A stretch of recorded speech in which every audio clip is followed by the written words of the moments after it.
श्रीमद्भागवत महापुराण की, नैमिषारण्य क्षेत्र की, दरिद्वित विनिंदित पीताम्बरधारी श्री बालकृष्ण लाल की महती कृपा से उन्हीं के श्री वांग्मय विग्रह श्रीमद् भागवत के परम सानिध्य में हम आप सब लोग बैठे हैं। बारंबार उन्हें प्रणाम। नरसिंह मेहता, आहा, ऐसे कीर्तन में तल्लीन रहते थे। उनके पिताजी का श्राद्ध होना था, नरसिंह मेहता जी के। बड़े भाई ने घर से निकाल दिया था नरसिंह मेहता जी को। तो नरसिंह मेहता जी बोले, बड़े भैया ने तो निकाल दिया, तो मैं अपने पिता का श्राद्ध स्वयं कर लेता हूं। नरसिंह मेहता अपने कुल पुरोहित के पास गए तो कुल पुरोहित बोले कि भैया, हमने तो तुम्हारे बड़े भैया को बोल दिया कि हम सब तो उनके घर जाएंगे प्रसाद पाने। सब लोग ध्यान से सुनना। और एक बात बोलूं, एक पुण्य का काम और है इस जगह पे कथा सुनना।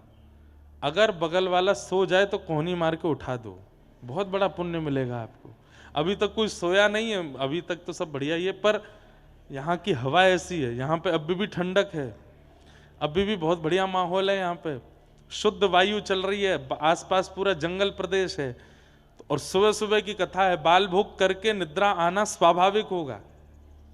इसलिए बगल वाला सोवे तो आप पूरी ताकत से कोहनी मार के उसको उठा सकते हो। उसको लग जाएगी तो भी आपको दंड नहीं मिलेगा, आपको पुण्य मिलेगा, आपने उसको सोते हुए को उठाया है। इसलिए कोई सो जाए तो उसको उठा देना। हाँ, तो नरसिंह मेहता, बहुत ध्यान से सुनिएगा। भाई ने घर से निकाल दिया,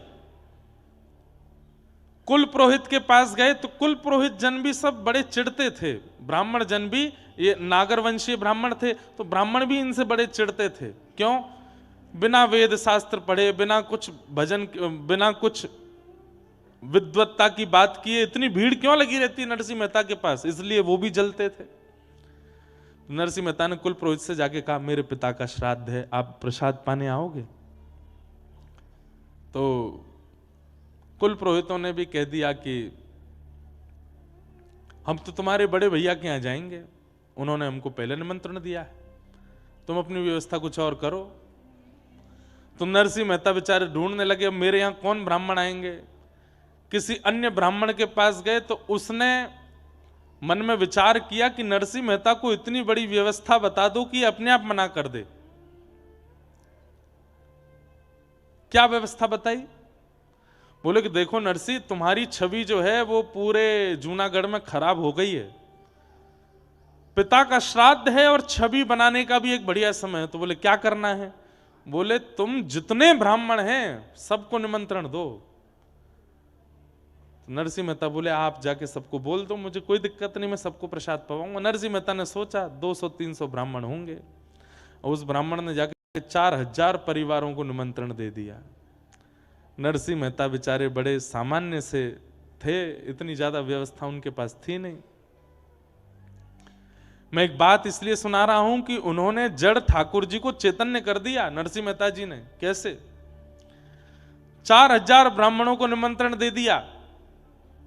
नरसिंह मेहता ने घर जाकर के पत्नी से कहा 200-300 ब्राह्मण आएंगे, तुम प्रसाद की व्यवस्था करो। हैं 200-300 ब्राह्मण? यहां पे 2 लोगों के प्रसाद की व्यवस्था नहीं, घर में तुम 200-300 ब्राह्मणों को निमंत्रण दिया है। वैकुंठ में बैठे बैठे द्वारिकाधीश रुक्मणी जी से कह रहे हैं, बोले 200 नहीं है, 4000 आने वाले। रुक्मणी जी, मेरा नरसिंह फंस गया। रुक्मणी जी बोली अब क्या होगा? बोले देखो आगे क्या होता है। नरसिंह मेहता जी बोले देवी 200 ब्राह्मणों की प्रसादी बनाओ। बोले कहां से बनेगी, हमारे यहां व्यवस्था नहीं। बोले मैं काम करता हूं, एक सेठ जी हैं, वो मेरा कीर्तन कराते हैं, मुझसे बहुत प्रेम मानते हैं, मैं उनके यहां से थोड़ा कर्जा ले आता हूं और उससे हम 200 ब्राह्मणों का भोजन करा देंगे, जाओ। नरसिंह मेहता जी सेठ जी के पास गए, सेठ जी से जाके बोले हमको 200 ब्राह्मणों का प्रसाद कराना है, कुछ कर्जा दे दो आप, हम ब्याज सहित लौटा देंगे आपको। सेठ जी बोले देखिए नरसिंह मेहता जी, हमको ब्याज नहीं चाहिए और आप यदि नहीं भी लौटाओगे तो भी चलेगा, लेकिन बदले में हमको कुछ दे दीजिए। बोले क्या? बैठ के कीर्तन सुना दो। आप कीर्तन इतना अच्छा करते हैं, थोड़ी देर कीर्तन सुना दो, हम दक्षिणा के रूप में इतना धन देंगे कि 200 ब्राह्मणों का भोजन हो जाएगा। नरसिंह मेहता बोले मैं कीर्तन तो सुना दूंगा, पर कीर्तन करते करते करते करते जब मैं भाव में चला जाता हूं तो मैं कितने घंटे हो गए, कितने दिन निकल गए, मैं भूल जाता हूं। और आज शाम को ब्राह्मणों का भोजन होना है, मैं ऐसा नहीं हो कि कहीं मैं तल्लीन हो जाऊं कीर्तन में। सेठ जी बोले चिंता मत करो, आप तल्लीन हो गए, मैं तो आंख खोल के रहूंगा, थोड़ी देर बाद आपको हिला दूंगा कि जाओ ब्राह्मण आ गए, घर पे भोजन कराओ। नरसिंह मेहता बोले देख लेना, ध्यान रखना मेरा। बोले हाँ ठीक है। उठाए करताल, नरसिंह मेहता ने जैसे कीर्तन शुरू किया, सोचिए नरसिंह मेहता तल्लीन होते होंगे तो क्या सुनने वाले नहीं होते होंगे? ऐसे भाव में गए, ऐसे भाव में गए कि वो भी डूब गए, सेठ जी भी डूब गए, सुनने वाले जो 10 15 20 लोग थे वो भी डूब गए, बाहर के गांव के लोग आए वो भी डूब गए। कीर्तन चलते चलते चलते चलते 13 14 15 20 घंटे तक कीर्तन चलता रहा। यहां ब्राह्मणों के आने का समय हो गया। पत्नी बाट देख रही है कि वो 200 ब्राह्मणों के भोजन की सामग्री ला रहे होंगे। रुक्मणी जी बोली अब तो नरसिंह मेहता की और निंदा होगी, अब तो इनको जूनागढ़ से भी निकाल देंगे, ऐसा लगता है आज जो अपराध होने जा रहा है।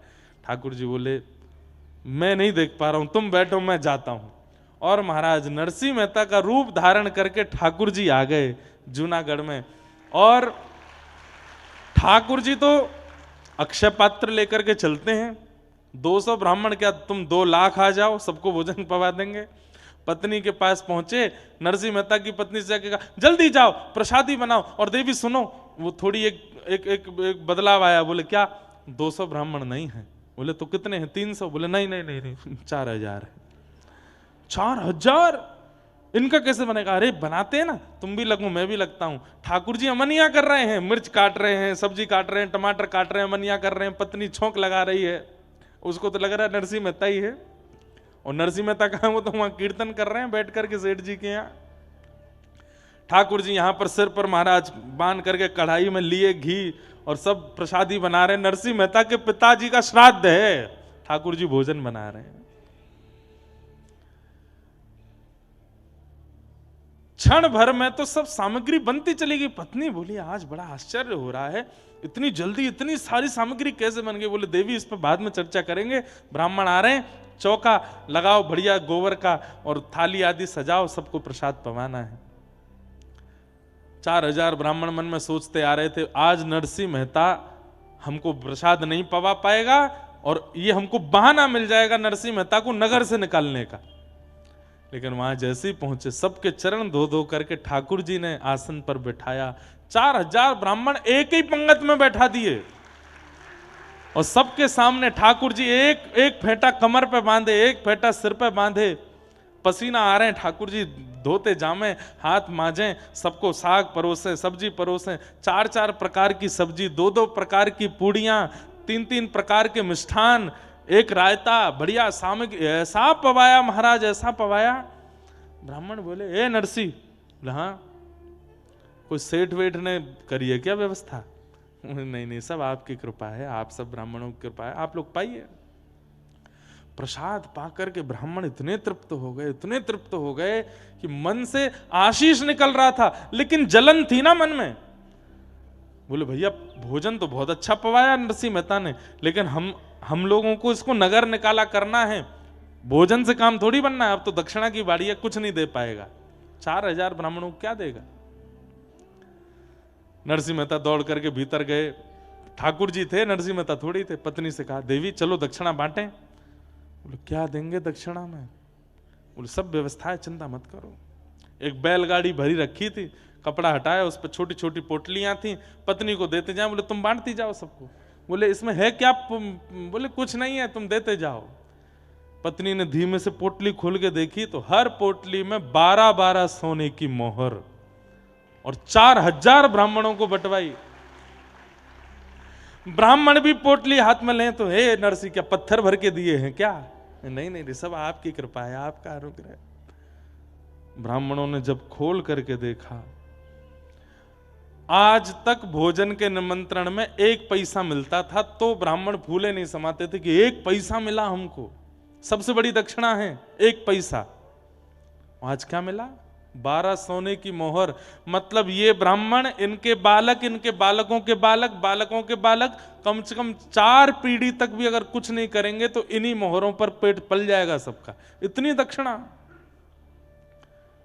देख करके सब ने तो भैया नरसिंह मेहता और पत्नी दोनों को एक साथ बैठा करके ब्राह्मणों ने स्वस्ति वाचन किया, ऊपर अक्षत डालने। अरे नरसिंह मेहता जी, मैं तो कहता हूं नरसिंह मेहता जी के पिता कितने भाग्यशाली कि उनके श्राद्ध में ठाकुर जी ने भोजन बनाया, अपने हाथ से पवाया। और नरसिंह मेहता की पत्नी कितनी भाग्यशाली कि बाम दाहिने भाग में पति के रूप में विश्वपति बैठे हैं, जगतपति बैठे हैं, और 4000 ब्राह्मण एक साथ अक्षत छिड़क करके आशीष दे रहे हैं, और नरसिंह मेहता वहां कीर्तन कर रहे हैं। 4000 ब्राह्मण निकले। इनके भाई के यहां 12 ब्राह्मण गए थे, वो सब प्रसाद पाके निकले। तो जब निकले तो 1-1 रुपया दक्षिणा मिला, जो कि बहुत ही बड़ी दक्षिणा थी। सब आपस में बोले यहां तो सब हुआ, अरे वो नरसिंह मेहता के यहां 4000 गए हैं, चलो चलो तमाशा देखने में आनंद आएगा, देखें तो सही कैसी जो है नरसिंह मेहता की जो है आज वस्त्र उतराई हो रही होगी, आज नगर निकारी हो रही होगी। 12 ब्राह्मणों ने जाकर के देखा तो 4000 ब्राह्मण नाचते हुए आ रहे थे। क्यों रे, कैसा रहा भोजन? बोले महाराज पूछो मत, दक्षिणा वक्षिणा मिली कि ऐसे ही आ गए हो? बोले आपको कितनी मिली पहले ये बता। हमको 1 रुपया। सुने 1 रुपया, 1 पैसा मिलता है हमारे यहां पे, 1 रुपया मिला है हमको। तुमको क्या दे दिया नरसिंह मेहता ने? कौड़ी वोड़ी दी होंगी। बोले महाराज आज तक इस नगर के सबसे बड़े ब्राह्मण आप थे, पर अब हम 4000 हैं, हम पे 12 सोने की मोहर हैं। नरसिंह मेहता ने दक्षिणा में दी। कैसे, कहां से? बोले पता नहीं, सब दिए। यहां सब ब्राह्मणों को प्रसाद पवाने के बाद ठाकुर जी बोले देवी थक गए, हमारे तो कमर में दर्द हो गया, आप बैठिए ना, मैं प्रसाद पवाती हूं। हाँ सब ब्राह्मणों का हो गया, मैं पा लेता हूं। ठाकुर जी बैठ करके पाए, पा करके पत्नी बोलती जा रही थाली में ही छोड़ देना, मैं भी पाऊंगी फिर। बोले हाँ हाँ, खूब सारा पाए। ठाकुर जी बोले अब देवी तुम बैठ के पाओ, मैं थोड़ा संध्या वंदन करके आता हूं। पत्नी पाने के लिए बैठी, ठाकुर जी संध्या के बहाने सीधे द्वारिका चले गए वहां से। और वहां जाकर के ठाकुर जी ने सेठ जी के चित्त में जाके कही अब तो उठ जा, उठा दे नरसिंह को। सेठ जी की आंख खुली, नरसिंह जी, नरसिंह जी। बोले जी क्षमा कर दीजिए, बहुत बड़ा अपराध हो गया। बोले क्या हो गया? बोले आपको कीर्तन करते करते बहुत समय हो गया, श्राद्ध। बोले कितने, 2-4 घंटे ज्यादा हुए? वो नहीं 24 घंटे हो गए। नरसिंह मेहता बोले अब तो जाने से कोई फायदा नहीं, आप ही चले जाना, मेरी पत्नी कहाँ है उसको ढूंढ के भेज देना, ब्राह्मणों ने बहुत बुरा हाल किया होगा, घर वर जला दिए होंगे हमारे। तो सेठ जी बोले मैं संग चलता हूं ना, एक बार चल के देख लें क्या है। धीमे धीमे डर डर के नरसिंह मेहता अपने घर जा रहे हैं। घर के बाहर जाकर के देखा तो आंगन में बैठ करके पत्नी प्रेम से प्रसाद पा रही थी। नरसिंह मेहता गए, देवी तुम प्रसाद पा रही हो, सब ठीक है, घर वर जला तो नहीं, तुमको किसी ने मारा पीटा तो नहीं?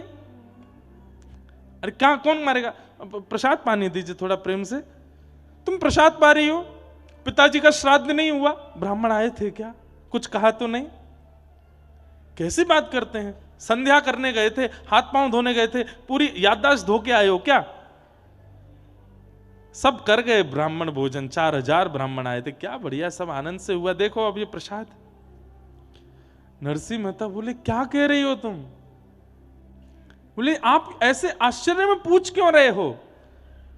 नरसिंह मेहता जी ने सब सत्य बताया। बोले देवी मैं 24 घंटे बाद आया हूं, मैं कीर्तन करने गया था, 24 घंटे तक मैं नहीं आया था, यहां 24 घंटे में क्या हुआ मुझे बताओ। पत्नी के नेत्र सजल हो गए। बोले आप नहीं थे? बोले ना। सब्जियां कौन काट रहा था भीतर?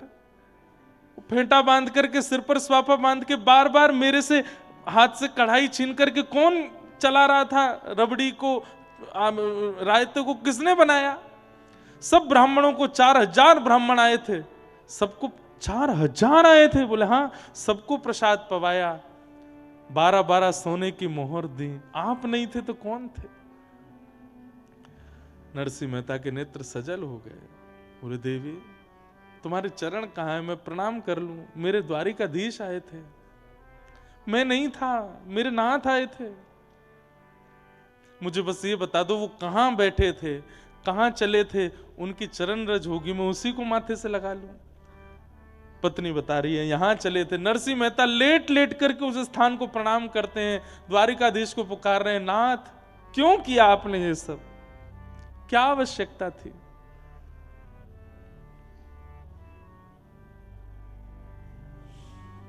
अद्भुत हैं ठाकुर जी। नरसिंह मेहता के सब भाव करके गए। ये बात मैं क्यों कह रहा हूं? हमारे लिए आज भी वो जड़ ही हैं, पर नरसिंह मेहता थे जिनके लिए वो चैतन्य हो गए। मीराबाई थी जिनके लिए वो चैतन्य हो गए, सक्कूबाई थी जिनके लिए वो चैतन्य हो गए। चैतन्य आज भी होने को तैयार बैठे हैं, पर मेरी और आपके भजन में, भाव में, स्वभाव में सामर्थ्य नहीं बची है उनको चैतन्य करने की, इसलिए आज भी जड़वत बैठे। हम लोग कभी सेवा करते हैं, हमारे लड्डू गोपाल लुढ़क जाते हैं, हाथ से धरती पर गिर जाते हैं, उन्हें चोट नहीं लगती होगी, लगती है, पर हमारे अंदर जड़ बुद्धि है, हमारी जड़ भावना है, इसलिए वो जड़ ही रहते हैं। वो चैतन्य हो जाए, वो चैतन्य हो जाए, ऐसी भावना रखो।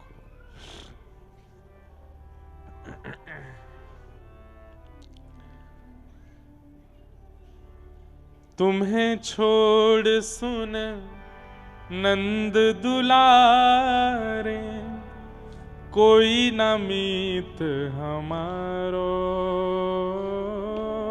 तुम्हें छोड़ सुन नंद दुलारे, कोई ना भैया मीत हमारो। वैसे तो हर कथा में ये विनती होनी चाहिए, पर नैमिषारण्य में विशेष विनती करके जाओ। मैं कहूं मैं 29 वर्ष का हो गया, आप कहो आप 50 के, 60 के, 55, 70 के, या 25 के, 30 के, 35 के, जितने के भी हुए हो, नाथ बस अब इतने दिन जड़ता का अनुभव कर लिया, अब इन 7 दिनों में ऐसी हमारे हृदय की स्थिति कर दो कि लौट के जब आपकी सेवा में पुनः आवे, अब आप चैतन्यता का अनुभव कराओ। अब आपको स्पर्श करके ऐसा ना लगे कि आप अष्ट धातु के हो, आप मार्बल के हो, या आप किसी पत्थर के हो, आप चैतन्य हमारी तरह हो, बस इतना अनुभव करा देना नाथ। बस उसी में मेरा मैं कृतकृत्य मानूंगा अपने आप को। महर्षि जन आते, हमारे पूज्य नाना जी कहते थे कि कथा में जिनकी कथा सुनाई जा रही है वो भक्त प्रहलाद भी आते हैं, भक्त ध्रुव भी आते हैं, भगवान नृसिंह भी आते हैं, वराह भी आते हैं, कूर्म भी आते हैं, सारे देवता आते हैं। क्यों? सुनने के लिए आते हैं कि ये वक्ता क्या नवीन बोल रहे हैं, ताकि अगला कल्प जब आवे तो हम ये लीला कर सकें। ध्रुव जी महाराज सुनने के लिए आते हैं कि जब अगले कल्प में मैं पुनः ध्रुव बनकर के आऊं तो मैं अपनी भक्ति में ऐसी क्या नवीनता करूं जिससे ठाकुर जी और रीझ जाएं। तो इसलिए कथा जो है वो सामान्य नहीं है, अति पवित्र और अति सुंदर स्थान कथा का होता है। पुनः मेरी प्रार्थना, काले कपड़े वाले जितने भी सुरक्षाकर्मी, उनकी आवाज मंच तक आ रही है, वो धीरे बोलें थोड़ा, और बिल्कुल भी ना आवाज करें, और बिल्कुल शांति से सबको कथा श्रवण करने दें। ये नैमिषारण्य की भूमि है, बद्रीनाथ तप की भूमि है, हरिद्वार गंगा की भूमि है, वृंदावन रस की भूमि है, 84 कोस व्रजमंडल आनंद की भूमि है, नैमिषारण्य कथा की भूमि है। पूरे विश्व में कथा हम करते जरूर हैं, पूरे विश्व में कथाएं होती जरूर हैं, पर मूल रूप से कथा की भूमि ही नैमिषारण्य है। इस स्थान पर इतनी कथाएं हुई हैं, इतनी कथाएं हुई हैं, इतनी कथाएं हुई हैं कि जिसका कोई अंत नहीं है। वेद व्यास जी महाराज ने जितनी कथाओं की रचना की, सारी कथाएं यहां पर 88,000 सोनिका ऋषियों को सूत जी ने सुनाई है। सबसे छोटी कथा से लेकर के सबसे बड़ी कथा भी यहीं हुई है। चाहे वो रामचरितमानस हो, चाहे वाल्मीकि रामायण हो, चाहे श्रीमद् भागवत हो, चाहे वराह पुराण हो, चाहे देवी भागवत हो, सारी कथाएं यहां पर हुई हैं। सबसे छोटी कथा कौन सी है? सत्यनारायण भगवान की कथा, वो भी यही हुई है। 88,000 सोने का ऋषि सूत जी महाराज से पूछ रहे हैं और सूत जी उनको सत्यनारायण भगवान की कथा सुना रहे हैं यहीं पर। ये कथा की भूमि है। आज विश्व के सारे तीर्थों में लोग भ्रमण करते हैं, पर हिंदू वैदिक सनातन धर्मावलंबी नैमिषारण्य से कहीं ना कहीं बच रहे हैं।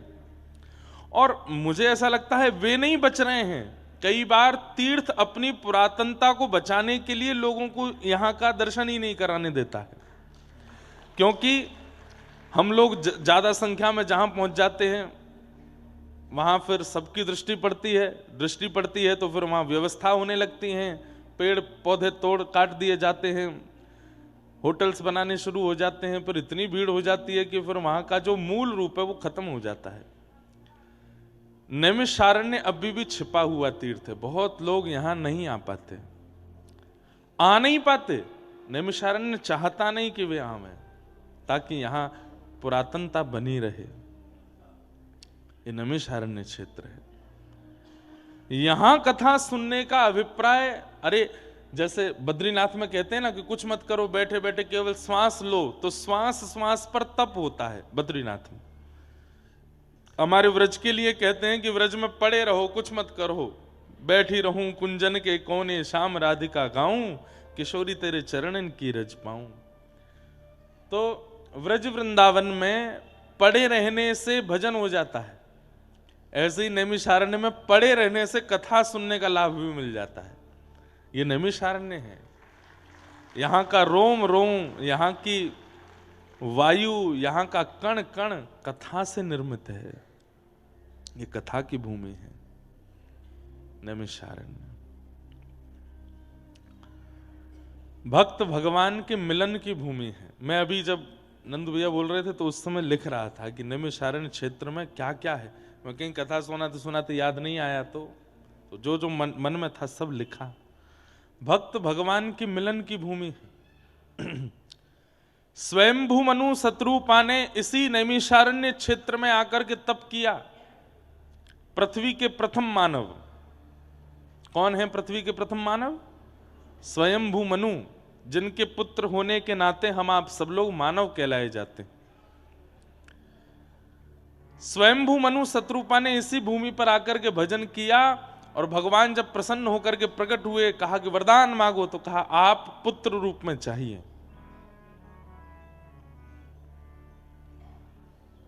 तब स्वयंभू मनु शत्रुपा को ठाकुर जी ने आज्ञा की कि हे स्वयंभू मनु, जब कभी भी आप अयोध्या के राजा बनेंगे तब मैं आपका पुत्र बन करके आऊंगा। अब आप प्रतीक्षा करो कि आप अयोध्या के राजा कब बनेंगे। वही स्वयंभू मनु जब दशरथ जी के रूप में प्रकट हुए, श्री अयोध्या के राजा हुए, वहां के भुवाल हुए, तब ठाकुर जी ने नैमिषारण्य में दिया हुआ अपना वचन पूर्ण किया और प्रभु श्री राम के रूप में वहां अवतरित हुए। भक्त भगवान के मिलन की भूमि है। यही नैमिषारण्य में भगवान ने पुत्र बन के आने का आश्वासन दिया। तो एक बात ये हो सकती है कि अगर कोई संबंध मानता हो ठाकुर जी से, तो हे मोहे नाते अनेक मानिए जो भावे, जो त्यों तुलसी कृपाल चरण शरण पावे। अगर कोई संबंध मानता है ठाकुर जी से, ठाकुर जी को कोई लाला मानता है, भाई मानता है, ठाकुर जी को गुरु मानता है, ठाकुर जी को पुत्र मानता है, तो ये भूमि है। संबंध आपका जो माना गया है उसको ठाकुर जी के द्वारा प्रदान करने की ये भूमि है। ठाकुर जी यहां पर संबंध स्थापित करते हैं। करना क्या है? बड़े नियम से रहना है नैमिषारण्य में, ऊधम मत मचाना। यहां पे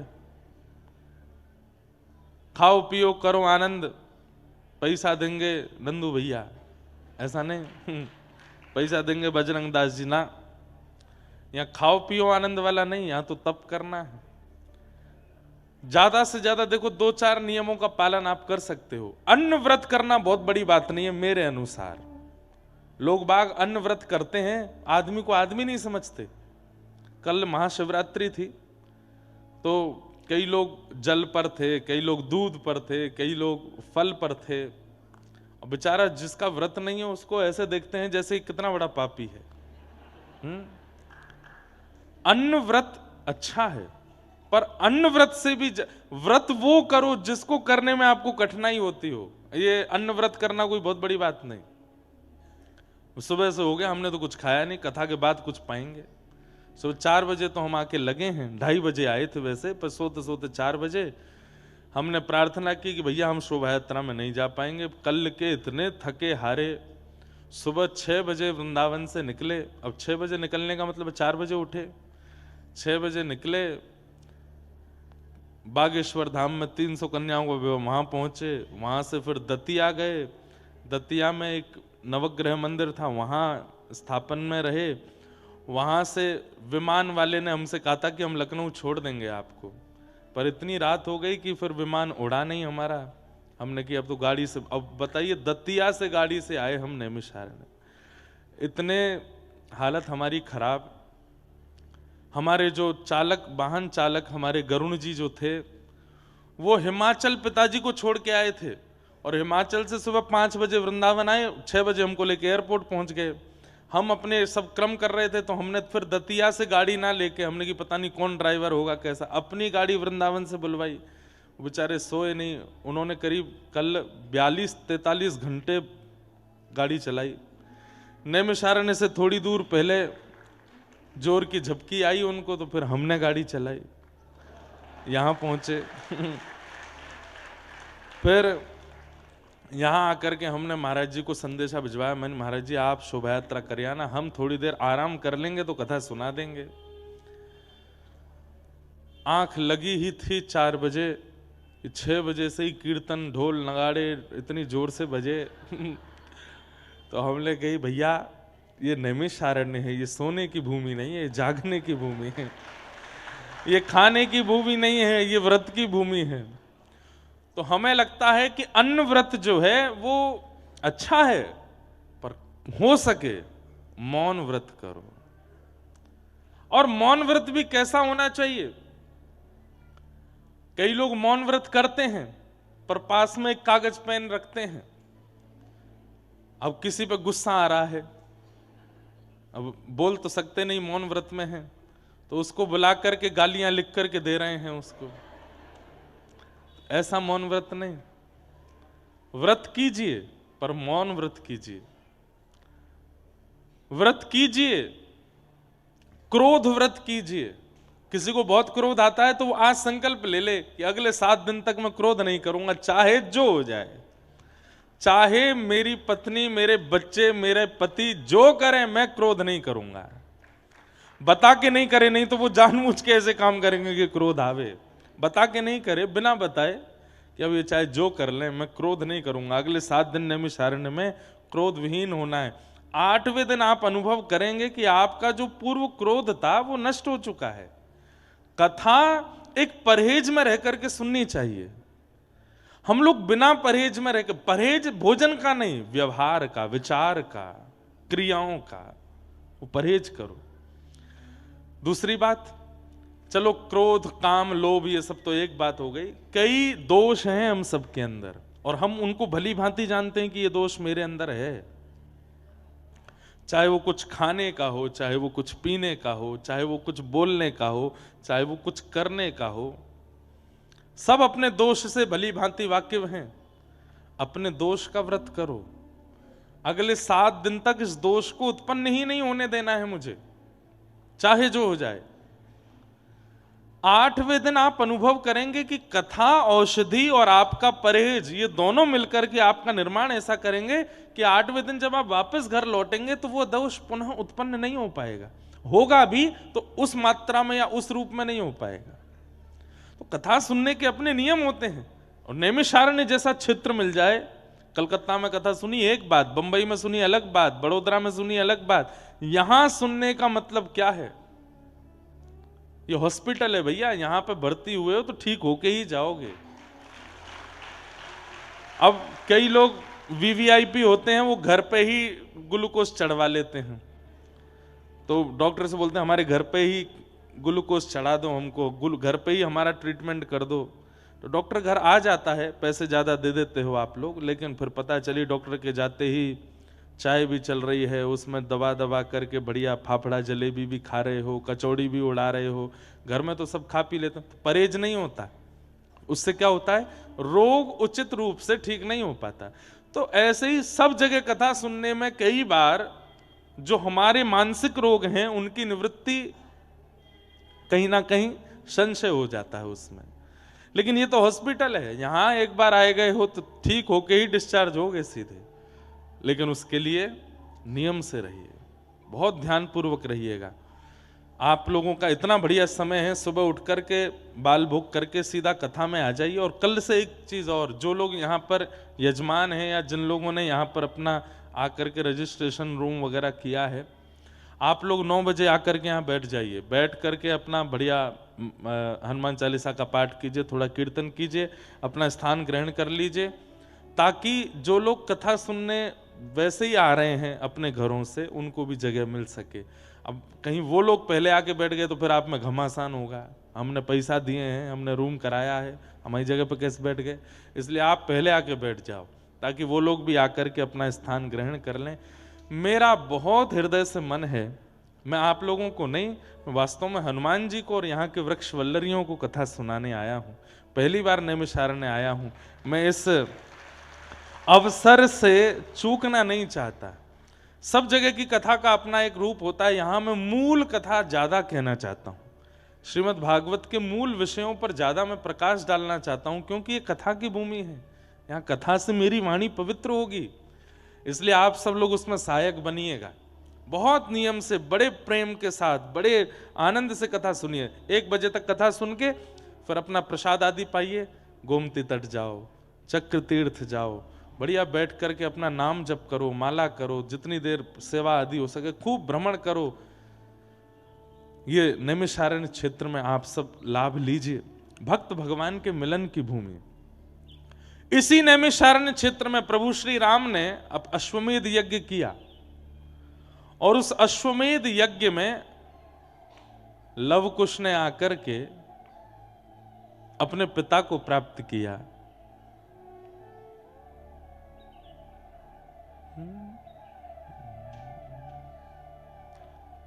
हम कथा सुनाते राम सकल गुण धाम की, ये रामायण है श्री राम। यही है वो भूमि जहां पर लव कुश ने आकर के अपनी वीणा लेकर के प्रभु श्री राम के सामने राम कथा सुनाई थी। अश्वमेध यज्ञ चल रहा था प्रभु श्री राम का, और लव कुश सामने बैठ करके अपने पिता को राम कथा सुना रहे हैं। और यहीं लव कुश को पता चला हमारे बिछड़े हुए पिता कौन है, यही मेरे पिता हैं। पुत्र और पिता की मिलन की भूमि, भक्त और भगवान के मिलन की भूमि। और एक एंगल से और देखिए, कहते कहते मेरे रोंगटे खड़े हो रहे हैं। लव कुश कौन है? कथा के वक्ता हैं, और कथा सुनाते सुनाते वक्ता को, जिनकी वो कथा सुना रहे हैं, वो भगवान की प्राप्ति हो रही है। मतलब भले ही मैंने पूरे विश्व में कथा कही, हमारे पिताजी ने पूरे विश्व में कथा कही, पर नैमिषारण्य क्षेत्र है जहां पूरे विश्व में कथा कहने से श्रोताओं को भगवान मिलते हैं, पर नैमिषारण्य में वक्ता को भगवान मिलते हैं। लव कुश को भगवान मिले हैं यहां पर। तो ये नैमिषारण्य है, यहां वक्ता के कथा से रीच करके भगवान मिलते हैं। ऐसी ये नैमिषारण्य की भूमि। और नैमिषारण्य की विशेषता क्या है? जनकपुरी की विशेषता है, वहां सीता जी का प्राकट्य हुआ है, वहां की भूमि से सीता जी प्रकट हुई। नैमिषारण्य की विशेषता है, यहां सीता जी समाहित हुई, यहीं पर ही पृथ्वी में प्रवेश हुई हैं श्री सिया जी। जब संसार के लोग कुछ तो लोग कहेंगे। ये तो लोगों का काम है कहना। जब हमारी पराम्बा जगदम्बा सीता जी के ऊपर प्रश्न चिन्ह उठा दिया गया, तब सीता जी ने इसी भूमि पर आकर के खड़े होकर के कहा, ये नहीं कहा कि मैं प्रमाणित करूंगी कि मैं पवित्र हूं या कुछ भी, ऐसा प्रमाण देना है कि वह प्रमाणित युगों युगों तक याद रखा जाए और मेरा प्रेम अमर हो जाए। सीता जी क्या बोलती हैं, हे भूमि देवी, यदि प्रभु श्री राम के अलावा अन्य किसी पुरुष का मेरे मन में, मस्तिष्क में, बुद्धि में चिंतन भी ना हुआ हो, तो आप कृपा करके मुझे स्थान प्रदान कीजिए और मुझे अपनी गोद में समाहित कर लीजिए। इससे बड़ी परीक्षा इस संसार में कोई दे नहीं पाया आज तक। यदि प्रभु श्री राम ही मेरे सर्वस्व रहे हों, यदि प्रभु श्री राम ही मेरे मन बुद्धि चित्त में सदा विराजमान रहे हों, हे भूमि देवी आप मुझे गोद में ले लीजिए। उसी समय पृथ्वी खुल गई और श्री सीता जी उसमें प्रविष्ट हो गए। यही है वो नैमिषारण्य की भूमि। जनकपुरी नेपाल में है जहां श्री जानकी जी प्रकट हुई, पर यह नैमिषारण्य है जहां सीता जी विराजमान हुई। कितने प्रमाण हैं इस भूमि के पवित्रता के। और सुनिए, हमारे धरती पर, हमारे रामानुज परंपरा में अष्टभू वैकुंठ बताए गए हैं। 8 पृथ्वी के वैकुंठ हैं, 4 दक्षिण में, 4 उत्तर में। उत्तर में जो 4 वैकुंठ हैं उनके नाम क्या हैं? पहला बद्रिकाश्रम श्री बद्रीनाथ, दूसरा श्री मुक्तिधाम जिसको कहते हैं मुक्तिनाथ जो नेपाल में है, तीसरा है पुष्कर राज राजस्थान में, तीर्थराज पुष्कर राज, और चौथा है नैमिषारण्य। ये नैमिषारण्य भू वैकुंठ है। यहां पर भगवान मूर्ति के रूप में नहीं रहते, यहां पर भगवान मंदिरों में नहीं रहते, यहां पर वृक्षों के रूप में, यहां पर अरण्य के रूप में, यानी कि जंगल के रूप में भगवान विराजमान है। यहां का जंगल ही भगवान है, यहां के वृक्ष ही भगवान हैं। जिस प्रकार हमारे व्रज वृंदावन में राधा रमण जी, बिहारी जी, राधा वल्लभ जी, सप्तनिधि ठाकुर जी हैं, जिस प्रकार बद्रीनाथ में पर्वत के रूप में नरनारायण भगवान हैं, जिस प्रकार श्री जगन्नाथ में अन्न के रूप में भगवान हैं, जिस प्रकार द्वारिका में मंदिर के अंदर राजाधिराज के रूप में भगवान है, इसी प्रकार नैमिषारण्य में जो अरण्य है, जितना भी यहाँ का वन्य प्रदेश है, जितना भी यहाँ का जंगल है, ये भगवान है, ये भगवान का रूप है। यहाँ के वृक्ष पत्ते पत्ते सब ठाकुर जी हैं। बाकी सब जगह तो ऋषि वृक्ष हैं, बाकी सब जगह तो संत वृक्ष हैं, पर यहाँ के वृक्ष ठाकुर जी हैं, इसलिए ये अरण्य है। बहुत शांति का परिचय दो भैया, पीछे व्यवस्था वाले आने दो, लोगों को बैठने दो। सब लोग इधर देखो, यहां देखो। तो जब निकलिए यहां से, प्रत्येक वृक्ष को प्रणाम करते हुए चलिए, और कोई बढ़िया स्थान देखना जहां सर्प आदि नहीं आ जावे, वहां वृक्ष के नीचे आसन लगा करके वृक्ष की ओर मुख करके बैठ करके नाम जप कीजिएगा। ये नैमिषारण्य, वो वृक्ष ही यहाँ के परमात्मा है, यहाँ का जंगल ही परमात्मा है। ऐसा ये नैमिषारण्य क्षेत्र है। वृक्ष के रूप में ठाकुर जी विराजमान है। ऐसे इस नैमिषारण्य में हम आप सब लोग कथा सुनने के लिए आए हैं।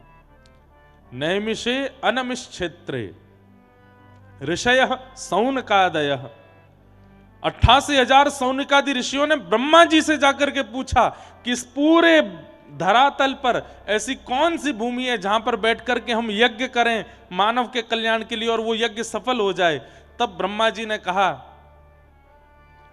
मैं चक्र छोड़ता हूं, इस चक्र की नोक जिस अरण्य में जाकर के, अरण्य कहते हैं जंगल को, जिस अरण्य में जाकर के गिरेगी, मेरे चक्र की निमी जिस अरण्य में जाकर के गिरेगी, वही आपके लिए पवित्र स्थान होगा।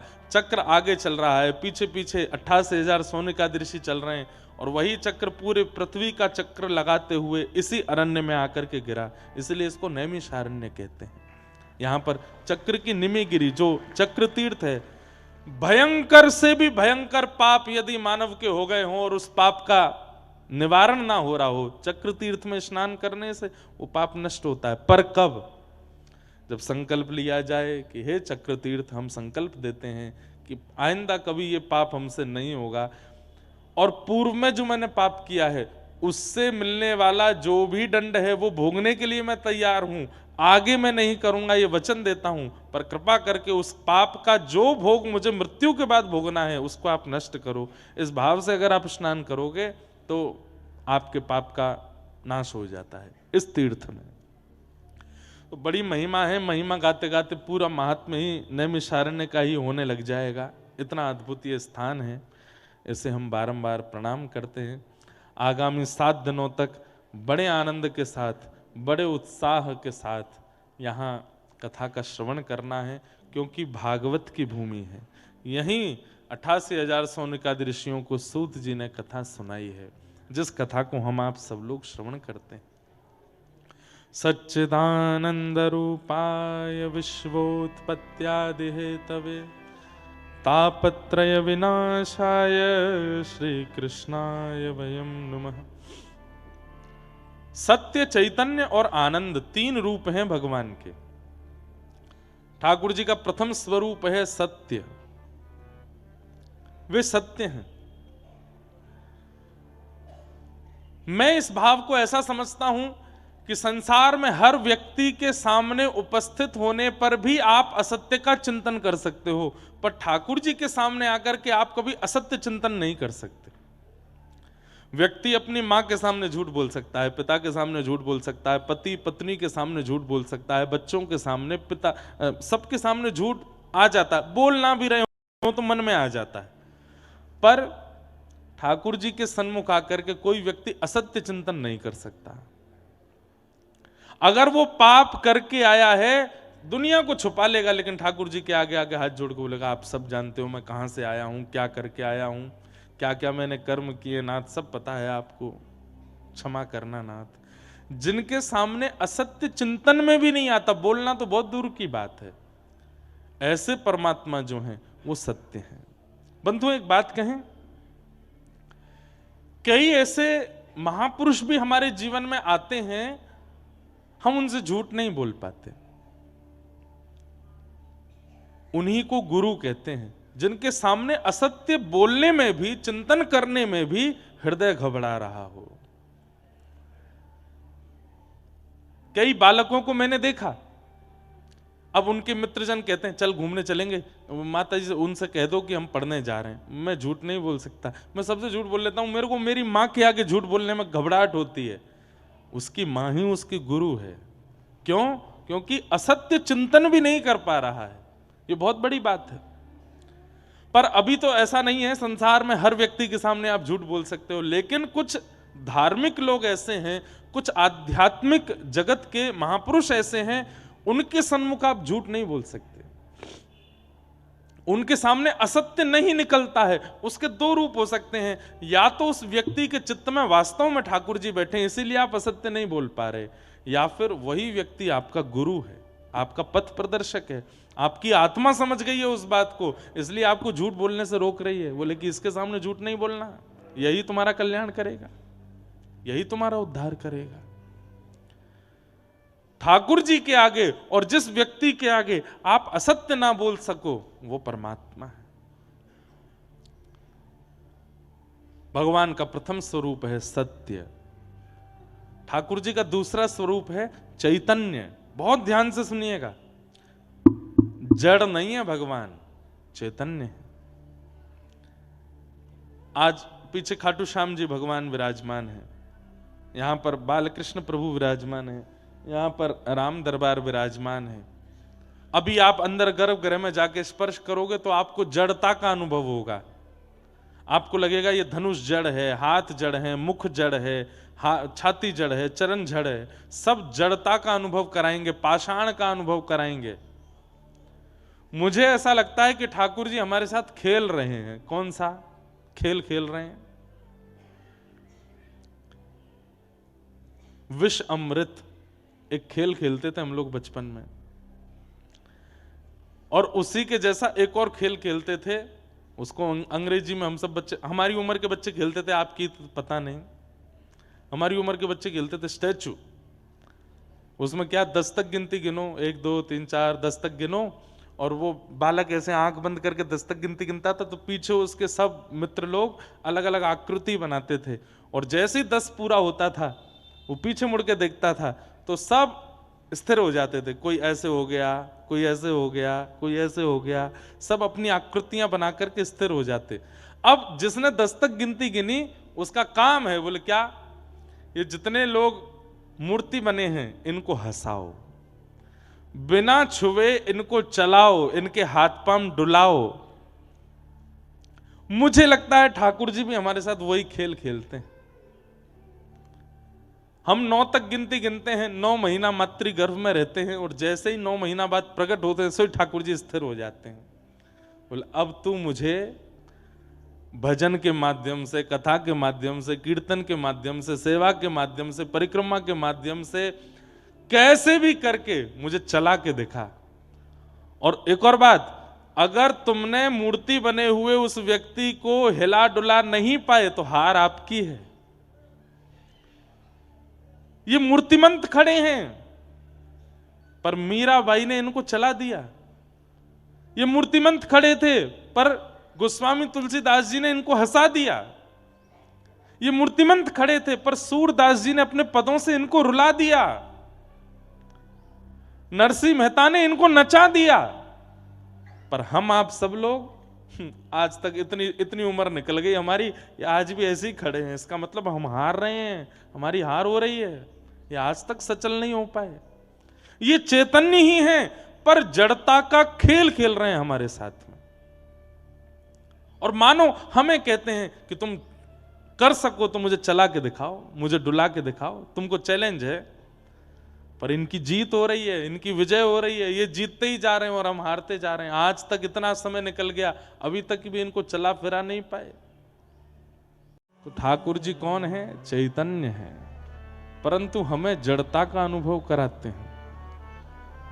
यदि वे जड़ हैं तो फिर कैसे श्री वृंदावन में है स्वामी श्री हरिदास जी के लिए बिहारी जी बन के प्रकट हो गए? यदि वे जड़ हैं तो कैसे मधु पंडित के लिए गोपीनाथ बन के आ गए? यदि वे जड़ हैं तो कैसे पुंडलीक के लिए श्री विट्ठल बन करके महाराष्ट्र में पहुंच गए? वे जड़ नहीं है, वे चैतन्य हैं। पर हमारे हृदय की चैतन्यता उनको चैतन्य बनाती है। हम जड़ हैं, इसलिए ठाकुर जी भी जड़ ही रहते हैं हमारे सामने। वाह, बहुत सुंदर भाव। तो ठाकुर जी का दूसरा रूप क्या है? चैतन्य। और तीसरा रूप क्या है? आनंद। हमारे पूज्य गुरुदेव भगवान कहते हैं कि ठाकुर जी के प्रति सत्य और चैतन्य, इन दो बुद्धियों को आप प्रगाढ़ कर लो तो तीसरा भाव अपने आप ठाकुर जी आपको देने लगेंगे। क्या? आनंद। अभी आप ठाकुर जी की सेवा करते हो, उनके प्रति जड़वत बुद्धि रहती है, इसलिए आनंद नहीं आता। आप तीर्थ जाते हो, कथा सुनते हो, फिर भी आपको आनंद नहीं आता। क्यों? क्योंकि जड़ बुद्धि है। ये चैतन्य बुद्धि जब ठाकुर जी के प्रति हो जाएगी, ठाकुर जी चैतन्यता का अनुभव कराने लग जाएंगे, तो फिर आनंद की प्राप्ति होने लगेगी, आनंद का अनुभव होने लगेगा। सच्चिदानंद रूपाय विश्वोत्पत्त्यादि हेतवे, विश्व की उत्पत्ति आदि के जो हेतु हैं, इस विश्व को बनाया, इस विश्व का संचार कर रहे हैं और इस विश्व का संहार करेंगे। तापत्रय विनाशाय, 3 प्रकार के तापों का जो उपशमन करते हैं, विनाश करते हैं। श्री कृष्णाय वयम नमः। 3 प्रकार के ताप हैं, दैविक, दैहिक और भौतिक। दैविक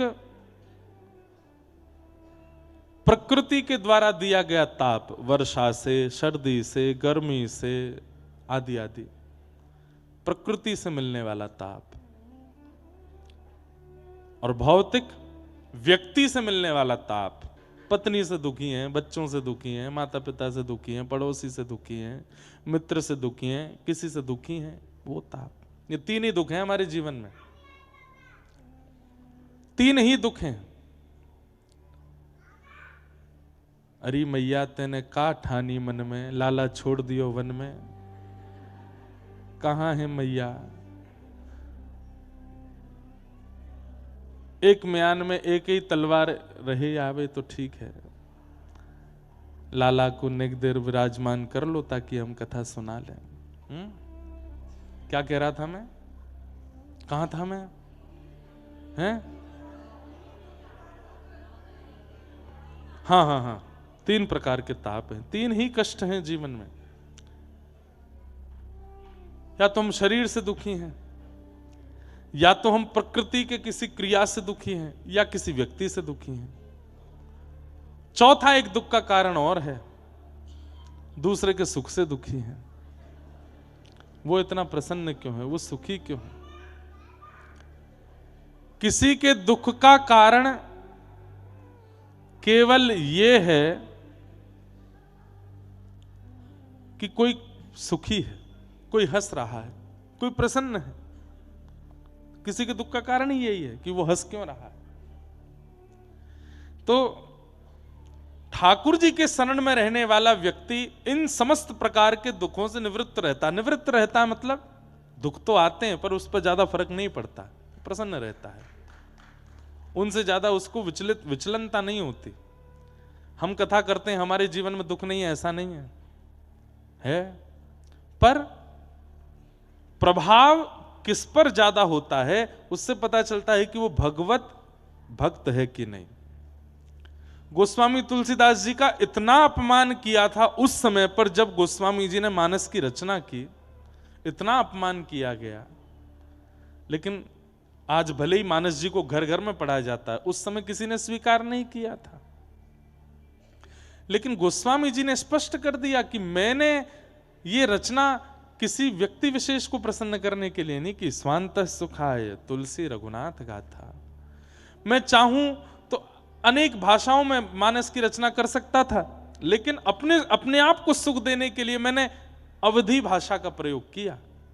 और आज वही अवधी भाषा में सब लोग पढ़ रहे हैं, अपना कल्याण कर रहे हैं, कृतार्थ हो रहे हैं।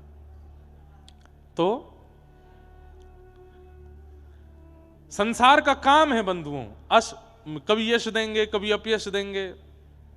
तो इस संसार में दुख तो सबके जीवन में आता है, पर उस दुख को आप कितना भारी भरकम रूप से लेते हो यह आपके ऊपर निर्भर। एक मेरे को बहुत अच्छी बात याद आई, ध्यान से सुनना।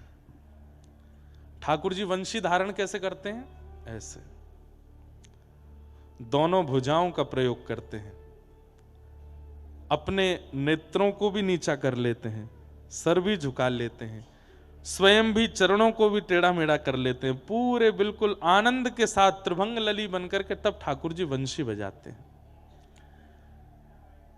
वंशी में वजन कितना होता है? 50 ग्राम होता होगा, 100 ग्राम होता होगा। उसको ठाकुर जी ऐसे धारण करते हैं जैसे कितनी भारी है। भारी वस्तु को, अब ये स्पीकर रखा है, इसको मुझे उठाना हो तो मैं टेढ़ा होऊंगा, नीचे झुकूंगा, जोर लगाऊंगा, अपने होठ मीचूंगा, तब जाकर के इसको उठाऊंगा। भारी वस्तु को उठाने में अंग को तोड़ा जाता है, मरोड़ा जाता है, सब प्रकार के बल लगाए जाते हैं, दोनों हाथ लगाए जाते हैं। ठाकुर जी वंशी धारण करते हैं ऐसे जैसे कितनी भारी हो। लेकिन 7 कोस लंबे चौड़े गिरिराज पर्वत को धारण करते हैं ऐसे। इसका मतलब क्या है? ताली पहले बजा दी, सब मजा किरकिरा कर दिया। बात तो सुनो पहले पूरी। वंशी क्या है? तत्प्रेम रूपिका। वंशी प्रेम प्रदान करती है। वंशी कोई अत्यंत दुखी भी हो तो उसको सुनकर के आनंदित हो जाता है, प्रेम में घुल जाता है, निमग्न हो जाता है। आहा, व्रज की व्रजांगनाएं गोपियां सब दौड़ी चली जाती हैं ठाकुर जी की वंशी सुन करके। केवल व्रजांगना गोपियां ही नहीं, सारे वंचर जीव भी ठाकुर जी की वंशी सुनकर के आनंदित हो जाते हैं। गैया भी दौड़ी चली जाती हैं। सबको सुख देने वाली वंशी, प्रेम प्रदान करने वाली वंशी। तो प्रेम की वस्तु को धारण कैसे करते हैं ठाकुर जी? दोनों हाथ से धारण करते हैं, पूरे टेढ़े मेढ़े होकर के, मतलब उसके प्रति पूर्ण समर्पण सम्मान दे करके ठाकुर जी उसको धारण करते हैं। लेकिन विशाल विराट गिरिराज को ठाकुर जी यूं उठाते हैं। हमको ठाकुर जी संकेत कर रहे हैं, जीवन में आने वाले विषाद, दुख, पीड़ा भले ही कितने भी बड़े पहाड़ की तरह हों, ऐसे उठाओ, और जीवन में आने वाला प्रेम, भक्ति, भाव, भजन, उसको ऐसे धारण करो, दोनों भुजाओं से, हृदय से लगा करके।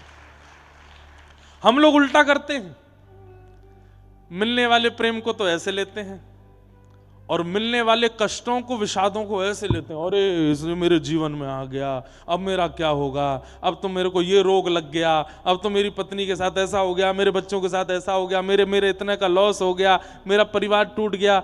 उसको हम पूरे शरीर में धारण करते हैं, जो विषाद है, और जो मिलने वाला प्रेम, भक्ति है, उसको ऐसे धारण करते हैं। ये गलत है, उल्टा करो।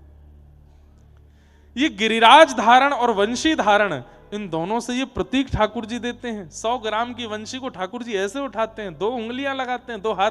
ठाकुर जी चाहें तो 1 उंगली से भी वंशी बजा सकते हैं, लेकिन नहीं, वो प्रेम स्वरूपा वंशी है, इसलिए ठाकुर जी दोनों भुजाओं का प्रयोग, पूर्ण सम्मान देते हैं वंशी को, प्रेम है।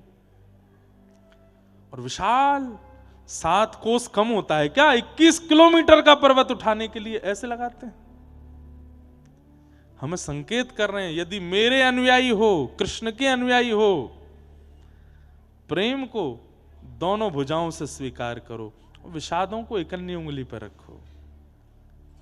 इसीलिए तापत्रय विनाशाय, ताप जीवन में नहीं आएंगे ऐसा नहीं है, आएंगे, पर वो आपके ऊपर ज्यादा प्रभाव नहीं डाल सकते, ज्यादा आपको तोड़ मरोड़ नहीं सकते, ज्यादा आपको विचलित नहीं कर सकते।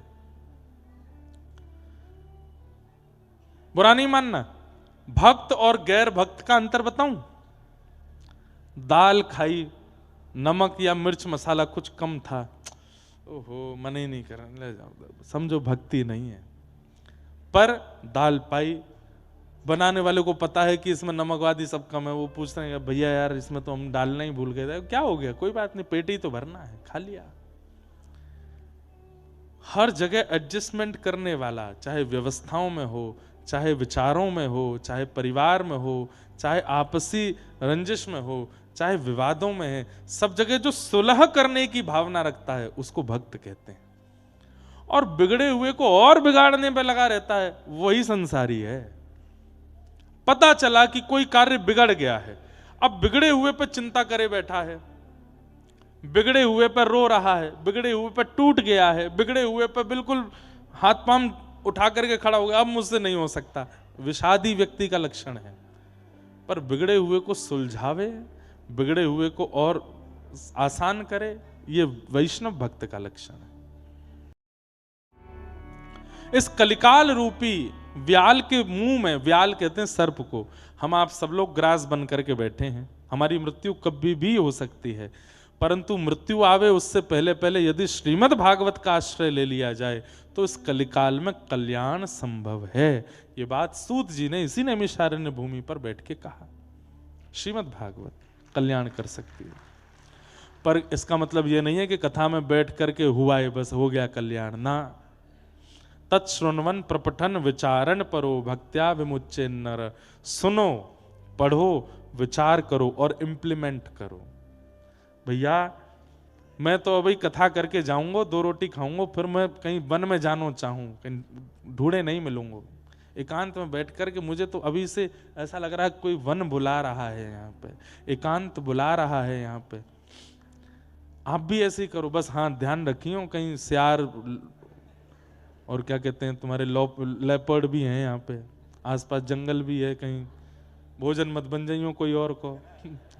भजन बनो ठाकुर जी के, भोजन मत बनना किसी और का, इतना ध्यान रखना। नहीं तो जाइए, अश्वमेध घाट है यहाँ पर, सुंदर पावन। मैं अपनी स्मृति बताऊं, एक बार पूज्य पिताजी की कथा हुई थी, नैमिषारण्य की बड़ी खतरनाक स्मृति है मेरी।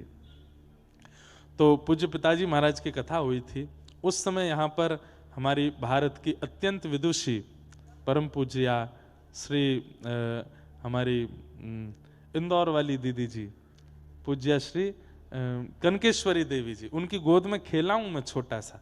पूज्य पिताजी की इंदौर में कथा हुई थी, तो वहां पे तब मैं 4-5 महीने का था, तो मुझे कथा में कृष्ण बनाया नंदोत्सव वाले दिन। उस दिन कनकेश्वरी देवी जी कथा में आई थी, तो फिर उन्होंने गोद में हमको खिलाया था। फिर जब मेरी पहली कथा हुई तो वहाँ वो आई भी थी, तो तब उन्होंने ये स्मृति बताई कि हमने आपको गोद में खिलाया है।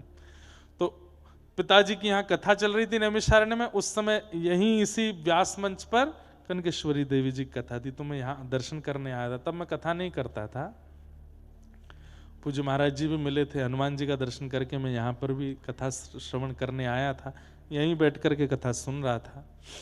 तो यहाँ तक तो सब बहुत अच्छा था। फिर हम लोग गए नदी स्नान करने के लिए। ऊधमी तो हम हैं ही, अब थोड़े बहुत सुधर गए हैं। तो नदी में ज़्यादा जल नहीं था, तो हमारे एक मित्र हैं, वो भी आए नहीं हैं यहाँ पे। हमने और उन्होंने, एक हमारे ऊधमी मामा जी भी हैं, तो हम तीनों ने एक दूसरे से बात करी, चलो नदी पार करते हैं। तैरना थोड़ा थोड़ा आता था। अब मामा जी तो हमारे पार कर गए यहीं नैमिषारण्य में। आप भी थे हैं? हाँ, ये भी थे। तो मामा जी पार कर गए, ये हमारे संग में ही थे। अब जब तक पृथ्वी छुप रही थी पैरों से, बीच में पहुंच गए हम, ज्यादा जल नहीं था, हमको बड़े बढ़िया अभिमान जैसा हो गया कि अब तो हम पार कर जाएंगे। नेक और आगे गए, सोई बुक बुका गए। अब तो मैं भीतर जाऊं, कभी वो भीतर जाए, कभी ये भीतर जाए, तीनों एक दूसरे को पकड़े, जो पकड़े वो भीतर जाए। ऐसी बुरी हालत वादना, तो हमने कही हे भगवान आज बचाओ, आज के बाद कभी नहीं ऐसा करेंगे। जैसे तैसे निकल के पल्ली पार पहुंच गए। अब यूं कहें इस पार कैसे आए लौट के तो फिर जो तैरना जानते थे उनके हाथ बात पकड़ के जैसे तैसे वापस आए। उस दिन हमको साक्षात यमलोक दिखा था नैमिषारण्य में। तो बहुत बढ़िया से दर्शन वर्शन करे भैया।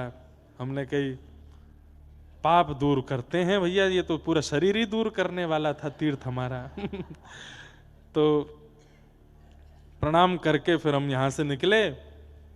हमें अमेरिका यात्रा पर जाना था यहाँ के बाद। उसी समय वीजा लग के आया था, पासपोर्ट का थैला बगल में रखा था, पता नहीं कहाँ रास्ते में प्रसाद पाया, तो पत्तल फेंकने के लिए दरवाजा खोले, याद ही नहीं रहा कि बगल में बैग रखा है। वो बैग भी गया, पासपोर्ट भी गया, उसमें पैसा भी गए। विदेश यात्रा भी उस साल नहीं हो पाई, खूब ढूंढे, कुछ नहीं मिला। तो हम बड़े घबराहट में थे नैमिषारण्य को लेके। एक तो प्राण गए, बचे जैसे तैसे, और जीवन का एक नव कथा थी हमारी पहली विदेश में, वो भी नहीं कर पाए। तो नैमिषारण्य के नाम से बड़े घबराहट में थे। लेकिन कल से हम यहाँ आए हैं, और सुबह जब से आए हैं तब से अभी तक मैं कहीं दर्शन भी नहीं किया। मैं हनुमान जी को भी प्रणाम नहीं, सीधे मंच पे आए हैं, नहा धो करके, स्नान ध्यान करके, संध्या वंदन करके सीधे व्यासपीठ पे ही आए हैं। परंतु इतनी सकारात्मक ऊर्जाओं से भर गया मैं पिछले 5, 6, 7 घंटों में ही, कि बस इच्छा हो रही है कि जो अपने पूरे 10 वर्ष में कथाओं का वाचन किया है अपने जीवन काल में, अब उस 10 वर्ष की कथा पूर्णता पर, 10 वर्ष हो रहे हैं हमें इस वर्ष, तो 10 वर्ष की पूर्णता पर अब नैमिषारण्य ने मानो उपहार देने के लिए कि भाई तुम्हारे 10 वर्ष पूर्ण हो गए, तो नैमिषारण्य भागवत की भूमि है, तो उपहार देने के लिए यहाँ कथा में अपनी वाणी पवित्र करने के लिए हमको बुलाया है। 10 वर्ष की पूर्णता पर जो ये कथा यहाँ हो रही है, और इस बार हमारी पृथ्वी के 2 भूवैकुंठों में कथा है। बद्रीनाथ में तो बहुत बार कर चुके। उत्तर भारत के 4 भूवैकुंठ हैं, बद्रीनाथ, मुक्तिनाथ, पुष्कर और नैमिषारण्य। ये हमारे श्री रामानुज परंपरा में 8 भूवैकुंठों में 4 उत्तर भारत के ये भूवैकुंठ हैं। इस वर्ष हमारे 2 नए भूवैकुंठों में कथा है। एक तो हो गई नैमिषारण्य, और एक अति दुर्गम, वहां पहुंचना ही बड़ा मुश्किल है, श्री मुक्तिनाथ धाम में कथा है इस साल। कैसे पहुंचेंगे भगवान जाने वहां पे। वहां ज्यादा लोग तो नहीं जाएंगे, 50-100 गिनती के हम चुनेंगे जिनको वो जा रहे हैं वहां पर। हम चुन के ले जाएंगे, 10 सालों में जो हमको सबसे बढ़िया श्रोता लगे उनको लेके जाएंगे। हाँ, आप हाथ हिलाओ, जरूर लेके जाऊंगा आपको लेकिन वहां क्योंकि ना तो ऑक्सीजन है, और हम ज्यादातर युवाओं को लेके जा रहे हैं जो भाई सही सलामत लौटे। हमें पता चली किसी के दादी दादा ले गए, महाराज जी कथा सुनाने लेके गए थे कि पिंडदान कर आए वहीं पे ही। तो वहां ना तो ऑक्सीजन की व्यवस्था बहुत ज्यादा है, पहुंचना भी बहुत मुश्किल है। यहाँ से पहले काठमांडू, काठमांडू से पोखरा, पोखरा से फिर बाय हेलीकॉप्टर या फ्लाइट से जोमसोम, जोमसोम से फिर बाय रोड जाते हैं। पर हमें पता है हमारे संग रहने वाले कई संगीतकार और ये अभी से ही ना बोलेंगे, लेकिन इनको जबरदस्ती लेके जाऊंगा मैं। हम तो डूबेंगे सनम, तुमको भी ले डूबेंगे, अकेले थोड़ी जाएंगे। वहां जाएंगे, श्री मुक्तिनाथ भगवान साक्षात वैकुंठ वहां से 2-4 किलोमीटर ही दूर है बस। ये सोचो, वहां से 2-4 किलोमीटर की दूरी पर ही वैकुंठ है, बद्रीनाथ से भी ऊंचाई है वहां की। और सबसे बड़ी बात, साक्षात श्री शालिग्राम भगवान का प्रादुर्भाव स्थान, वहीं शालिग्राम जी प्रकट होते हैं। गंडकी नदी है पास में, थोड़ी ऊपर जाते हैं तो वहां दामोदर कुंड है जहां शालिग्राम जी प्रकट होते हैं। तो वहां कथाएं जी आज तक मुश्किल से 5 या 4-5 ही कथाएं हुई हैं, ज्यादा कथाएं वहां पर हुई नहीं है। हुई हो तो हमको पता नहीं, पर वहां बहुत कथाएं नहीं हुई हैं अव्यवस्थाओं के कारण। पर इस वर्ष हमारी वहां कथा है। अब जाएंगे राम राम जपते हुए। तो नैमिषारण्य एक भूवैकुंठ हो गया, बद्रीनाथ एक भूवैकुंठ हो गया, इस बार मुक्तिनाथ भी भूवैकुंठ में कथा होगी। तो नैमिषारण्य में ये कथा का क्रम जो हो रहा है, मुझे इतना आनंद आ रहा है, बस मन हो रहा है मैं जल्दी कथा पूरी करके विश्राम करके फिर हमें कोई साइकिल या स्कूटी मिल जाए, एकांत में कहीं भागें हम। आनंद से यहाँ हम सुख लेने आए। 1 बजे तक आपके, 1 बजे के बाद किसी को नहीं मिलेंगे, ढूंढे से नहीं पाएंगे कहाँ गए। तो वो सुख भी तो लेना है इस भूमि का, इस क्षेत्र का, इस धाम का। तो आप सब भी वो लीजिएगा। तो यहाँ का एक स्मरण, मेरा संस्मरण बड़ा खतरनाक है पूर्व का, पर इस बार वो संस्मरण बिना भ्रमण के ही इतना आनंद में हो गया है कि परम आनंद और उत्साह लग रहा है। तो नैमिषारण्य क्षेत्र में बैठ करके सूत जी कहते हैं कि केवल श्रीमद् भागवत की कथा है जो इस कलिकाल में कल्याण कर सकती है, अगर उतार ली जाए तो। सुनिए और उतारिए। हर दिन एक बात आपको पालन करनी है। और ये नहीं कि कथा सुनने के बाद महाराज जी ने ये जो बात कही मैं पालन नहीं, यहीं बैठ करके पालन कीजिए। यहीं बैठ के, आज से ये छोड़ दिया, आज से ये कर लिया, आज से यहीं बैठ करके करिए। आप अन्य कहीं जगह कथा सुनेंगे, वहां पालन करने का मन बनाओगे, हो सकता है कि आप पालन ना कर पाओ, पर यहां करने का मन बनाओगे तो यहाँ की वायुमंडल में सामर्थ्य है। आप जो संकल्प लोगे उस संकल्प को पूर्ण यहाँ की वायु करा देगी, यहाँ का पानी करा देगा, यहाँ का वातावरण करा देगा। इसलिए करिए। नित्य हर दिन की कथा में एक संकल्प लीजिए। ये बात महाराज जी ने कही, भागवत की इस बात को हम आज धारण करते हैं। 7 दिन में 7 बातें भी अगर आप धारण करके गए तो इस भूमि पर बैठ करके सूत जी कह गए हैं कि श्रीमद् भागवत कल्याण कर सकती है कलिकाल में, और किसी में सामर्थ्य नहीं है। नारद जी, अब मैं जल्दी जल्दी महात्मा के विषय कह दूं। नारद जी महाराज बद्रिकाश्रम गए, वहां पर उन्होंने जाकर के सनक सनंदन सनातन सनत कुमारों से पृथ्वी के इस भयाभय रूप को जाकर के बताया। वृंदावन में भक्ति महारानी युवा है, ज्ञान वैराग्य वृद्ध हैं, उनकी दुविधा बताई। तब सनकादि ऋषियों ने भागवत की कथा सुनने की आज्ञा दी। तब सुख तीर्थ सुखताल ही हम मानते हैं, वहीं हरिद्वार को भी मानते हैं, ऋषिकेश को भी मानते हैं, आनंद वन, वहां पर सनक सनंदन सनातन सनत कुमारों ने कथा सुनाई और भक्ति ज्ञान वैराग्य के साथ नारद जी ने आकर के श्रवण की।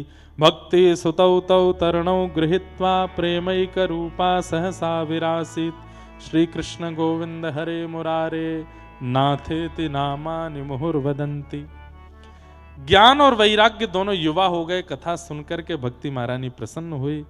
इस प्रकार महात्मा का प्रथम सर्ग सुनाया। मतलब कथा सुनने से क्या होता है, यहां से जाने के बाद ज्ञान और वैराग्य दोनों पुष्ट होने चाहिए, भक्ति पुष्ट होनी चाहिए। आज जितना है 7वें दिन अब से अधिक होना चाहिए, तो आपका कथा सुनना सार्थक है।